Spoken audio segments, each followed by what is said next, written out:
evening and welcome to day 104. I am feeling quite ill, so I won't be too long today. But yesterday we saw David sort of flee from Saul, and he's on the run now. So we're in 1 Samuel 21 to 24, and he goes down to the priest, and we have this interesting occurrence where he's on the run, he's hungry, and he's gone to the priest. Now he lies to the priest and he says, he's on a private, on a sort of secret mission,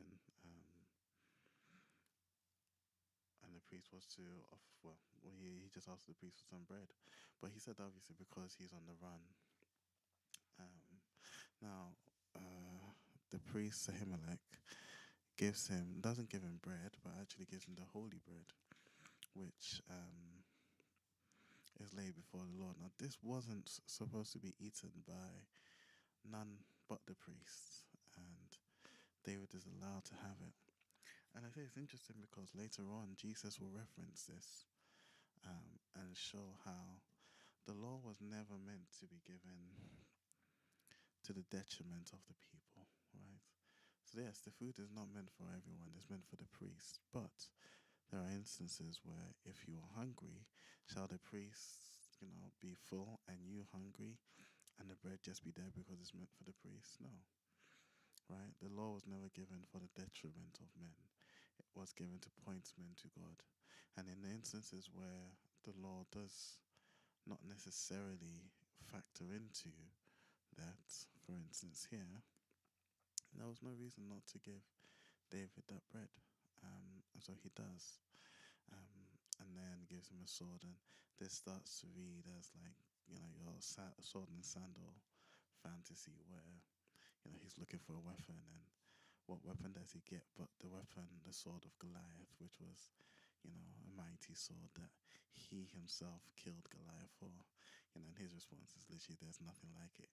I finished the Inheritance series. I finished like a sequel, side story from the Inheritance series, and this is literally one of the words when the dragon rider needs a sword. It's like, oh, I received this new sword. There's nothing like it. And goes on to do exploits with it. And so David, I imagine, probably used this very sword for what we'll see later on. And that sort of foreshadowed by Saul ripping the hem of Samuel's garment. But anyway, while David is here on his secret mission, he is seen by someone, but they say nothing of it. Dog the Edomite, so they say nothing of it yet, and he goes away. Now he runs from Saul, goes to King Achish of Gath, and has to pretend to be insane to be there because they're like, they recognize who he is. And the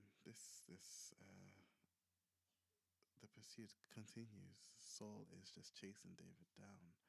Um, David goes to this place in Mizpeh, well, this cave of Adullam. Basically, David is just on the run now. Saul, Saul is sort of angry at his officers because he's pursuing David in vain, and Doug the Edomite, the guy that saw David, informs him that he was at the priest, and the priest consulted the Lord for him, gave him food and a sword. Um, and Saul, in his madness at this point, calls for the priest and his families to be killed. And lo and behold, his own men won't do it. Saul's men refuse to kill the Lord's priests because they are the Lord's priests. And Saul then tells Doug, the snitch, to do it. And he kills them. He kills all the priests, 85 of them, and then goes on to their families, their children, babies, and kills them as well. And only one don escapes. Um,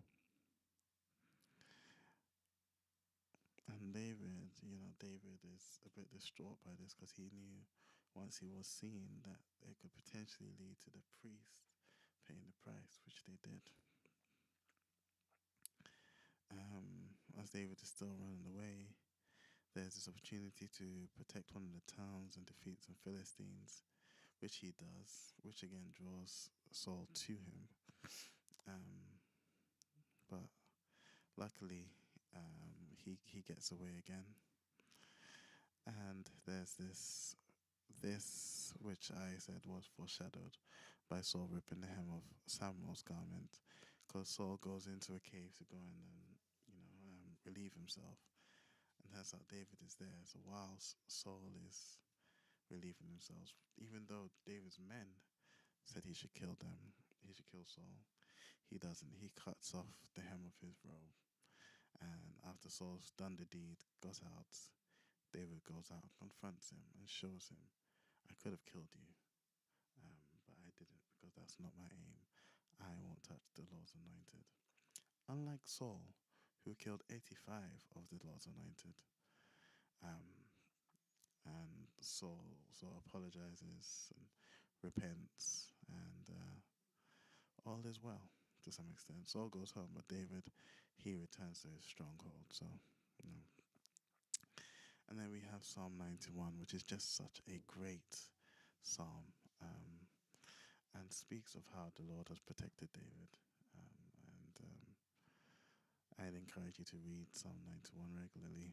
I'm going to start, because it's just a beautiful psalm that speaks of God's protection for those that rest in his shadow. Cool. I am going to call it there. That was today's reading. Tomorrow's reading will be Psalm Psalm 7, 27, 31, 34, and 52. The presumption, I'm guessing, being these are all psalms written around this time of flight for David, and eventually calling out Saul. So tomorrow will be a poetic one, I imagine. God willing, I'll be here to talk about it.